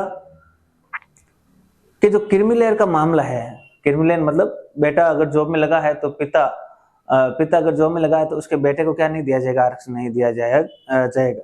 ये सारी चर्चाएं हैं जो अगली हम स्लाइड में अभी करेंगे, विस्तृत चर्चा ओबीसी के लिए। ठीक है, आगे बढ़ते हैं, बात कर रहे हैं ओबीसी हेतु आयोग। सबसे पहले महत्वपूर्ण बात हमें क्या करनी है कि अनुच्छेद, देखिए अनुच्छेद 16 ही पढ़ रहे हैं हम, ठीक है, उसके अंदर सारी बातें कर रहे हैं। तो अनुच्छेद 340 के तहत राष्ट्रपति सामाजिक वे पिछड़ेपन के आधार पर एक वैधानिक आयोग का गठन करेगा। ये बहुत महत्वपूर्ण है, ध्यान रखना है इसको कि प्रथम पिछड़ा वर्ग आयोग तो हम देखते हैं, लेकिन ये ध्यान रखना है आयोग का गठन करता कौन है, राष्ट्रपति। कौन से आर्टिकल के तहत, तो आर्टिकल 340 के तहत राष्ट्रपति एक वैधानिक आयोग का गठन करता है। किस आधार पर करता है, ये बहुत महत्वपूर्ण है, सामाजिक व शैक्षणिक पिछड़ेपन के आधार पर। सामाजिक व शैक्षणिक लिखा है, सामाजिक व शैक्षणिक पिछड़ेपन के आधार पर, ये हमें ध्यान रखना है। अब देखो पहला आयोग, प्रथम पिछड़ा आयोग 1953 और रिपोर्ट इसने दी 1955 में। इसके अध्यक्ष जो है हमें ध्यान रखना है, महत्वपूर्ण है, अध्यक्ष काका कालेलकर। इन्होंने सिफारिशें दी प्रथम पिछड़े वर्ग आयोग के प्रथम पिछड़ा आयोग के तहत ओबीसी के लिए, लेकिन इन सिफारिशों को लागू नहीं किया गया। उसके बाद में एक और दूसरा आता है कि दूसरा पिछड़ा आयोग 1979। ठीक है, अध्यक्ष महत्वपूर्ण है, कई बार पूछे जाते हैं। इसके अध्यक्ष कौन है, बिंदेश्वरी प्रसाद मंडल। और सरकार आप कह सकते हैं सरकार मोरारजी देसाई की। इन्होंने भी सिफारिशें दी लेकिन लागू नहीं किया गया। तीसरा जो आयोग जाना जाता है वो मंडल आयोग के नाम से ही जाना जाता है, मंडल आयोग। ठीक है, इसमें देखिए, इसमें जो सरकार है आपके, तो हुआ कब था, 1989 में, महत्वपूर्ण डेट है 1989। 79 में मोरारजी देसाई, उसके बाद में कोई वापस मामला हुआ नहीं, और उसके बाद में कौन सा आयोग आया, मंडल आयोग। और मंडल आयोग इसलिए नाम पड़ा क्योंकि मंडल आयोग जो पहले विंध्येश्वर प्रताप दो मंडल है उन्होंने जो सिफारिश दी वो इसी में लागू करने की क्या करेंगे, कोशिश। सरकार कौन सी थी, सरकार थी इनके विश्व प्रताप सिंह, विश्व प्रताप सिंह की सरकार, विश्व प्रताप सिंह की सरकार। ठीक है, सरकार किसकी थी, बीजेपी की। 7 अगस्त 1990 को 27%, सबसे महत्वपूर्ण लाइन, 7 अगस्त 1990 को 27% ओबीसी को आरक्षण देने की क्या कर दी, घोषणा। बहुत बड़ा फैसला लिया इन्होंने, आरक्षण देने की घोषणा 7 अगस्त 1990 को 27% किसको दे दिया, ओबीसी को। यही बात रुकती नहीं है अभी तक, तो अभी और बात चलेगी आगे। क्या चलेगी, यहाँ पे इनके सरकार का विघटन हो जाता है और नई सरकार जो बन के आती है वो आती है कांग्रेस विचारधारा की। उसका सरकार का नाम था पीवी नरसिम्हा राव सरकार। कब बन के आई, 1991 में। अब इनके पास चुनौती क्या थी, इनके पास ये चुनौती थी कि बीजेपी ने ओबीसी को 27% आरक्षण दे दिया तो हम क्या करें, फिर हमारी तो पहले से स्थिति खराब है और आगे और खराब होने की क्या है, आसार है। तो कहने का मतलब है कि इन्होंने फिर लोक लुभावनी क्या की, घोषणा की। इन्होंने यह कहा कि 27% आरक्षण में घोषणा हो गई, उसको तो छीन ही नहीं सकते क्योंकि बहुत बड़ी बिरादरी होती है ओबीसी वालों की, तो इनको तो छेड़ने से कोई मतलब नहीं है। हमें और किसी को क्या करना है, खुश करना है। इनको और खुश करने के लिए इन्होंने क्या किया कि 27% ओबीसी के आरक्षण को जारी रखते हुए सबसे महत्वपूर्ण ध्यान रखना, आर्थिक आधार पे इन्होंने सामान्य वर्ग के लोगों को 14% आरक्षण देने की क्या कर दी, घोषणा। 14% और आरक्षण देने की घोषणा कर दी। किस आधार पे, यहां पे लिखा आर्थिक आधार पे। किस आधार पे, आर्थिक आधार पे। संविधान में जो भी निर्णय लिए जाते हैं न्यायालय द्वारा, वो संविधान को पढ़ के लिए जाते हैं और संविधान में ऐसे किसी भी भाषा का उल्लेखित नहीं है। संविधान में कॉन्स्टिट्यूशनल अमेंडमेंट था, उसमें लिख दिया गया था सामाजिक और पिछड़ेपन के आधार पर क्या दिया जा सकता है, आरक्षण दिया जा सकता है, लेकिन ऐसी कोई व्यवस्था थी नहीं। और ऐसी व्यवस्था करने के लिए संविधान में क्या करना पड़ेगा, कॉन्स्टिट्यूशनल अमेंडमेंट, जो अभी तक हुआ नहीं था। तो सीधा मामला चला गया कहां पे, कोर्ट में, और कोर्ट में सीधा मामला गया और इस मामले को जाना जाता है इंदिरा साहनी बनाम भारत संघ का मामला।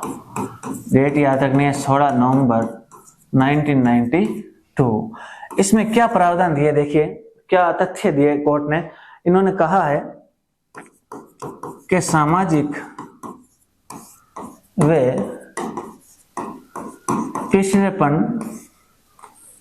पिछड़ेपन के आधार पर ओबीसी को दिया गया आरक्षण क्या है मित्रों, दोस्तों, संवैधानिक है। ठीक है, इन पे थप्पड़ लग गया, ओबीसी की मजे हो गए। अब दूसरा क्या है, दूसरा इन्होंने लिखा कि आर्थिक आधार पर, इन्होंने लिखा मतलब कोर्ट ये प्रावधान दे रही है, कोर्ट का डिसीजन माना जाएगा। आर्थिक आधार पर दिया आरक्षण असंवैधानिक है। इसका मतलब यहाँ पे ये बात बंद हो जाती है कि आर्थिक आधार पर किसी प्रकार का आरक्षण नहीं दे सकते हो। नंबर 3 महत्वपूर्ण बात क्या कर दी कि आरक्षण की सीमा 50% से अधिक नहीं होगी। आपको जिसको देना है जैसे देना है दीजिए, लेकिन आरक्षण की जो सीमा है 50% से अधिक नहीं होगी। और एक बात अलग से जोड़ दी गई कि किसी विषम परिस्थितियों में इस आरक्षण को आप बढ़ा सकते हो। जैसे तमिलनाडु में 69% है, और विषम परिस्थितियों में दिया गया था। ऐसी विषम परिस्थितियां बतानी पड़ेगी आपको जाके कि हमारे राज्य में विषम परिस्थितियां है, हम चाहकर भी 50% आरक्षण पे रुक नहीं सकते, हमें देना पड़ेगा, वो होती है विषम परिस्थिति। तो यहाँ पे कोई विषम परिस्थिति है नहीं। 3 बात अब तक हो गई। चौथी बात क्या है? चौथी बात है प्रोन्नति में आरक्षण का प्रावधान नहीं होगा।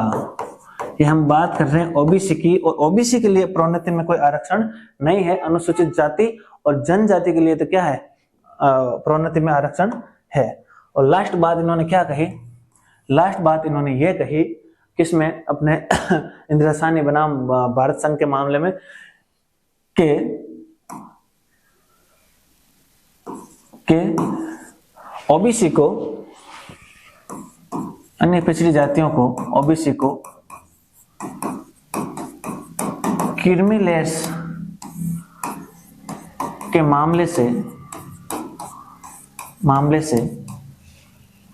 से बाहर रखा जाएगा। क्रीमीलेस का मतलब क्या होता है? मलाईदार परत। इसका मतलब किसी के पिता यदि सरकारी सेवक हैं तो उनके पुत्रों को जो आरक्षण मिलेगा वो ओबीसी में तो नहीं मिलेगा, अनुसूचित जाति और जनजाति में मिलेगा। इसका मतलब क्रीमीलेस, मलाईदार परत।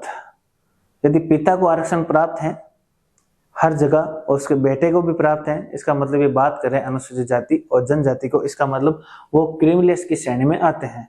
लेकिन इस मामले में, ओबीसी के मामले में, कोर्ट ने स्पष्ट कहा कि क्रीमीलेस के मामले में ओबीसी का जो आरक्षण है वो बाहर रखा जाएगा। किसी के पिता यदि सरकारी सेवक हैं तो उनके पुत्रों को वो आरक्षण फिर प्राप्त नहीं होगा, फिर वो सामान्य कैटेगरी से ही अपनी तैयारी करेंगे या चुनाव लड़ने जो भी है। ठीक है, इसकी हमने बात कर ली। तो या नोट लगा के लिख सकते हैं,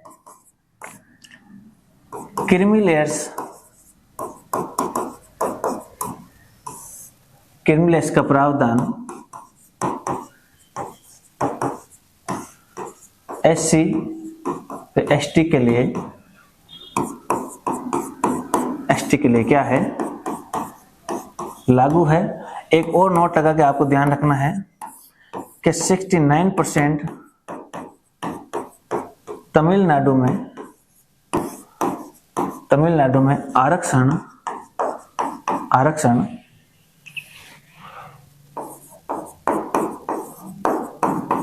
आरक्षण विषम परिस्थितियों में दिया गया। विषम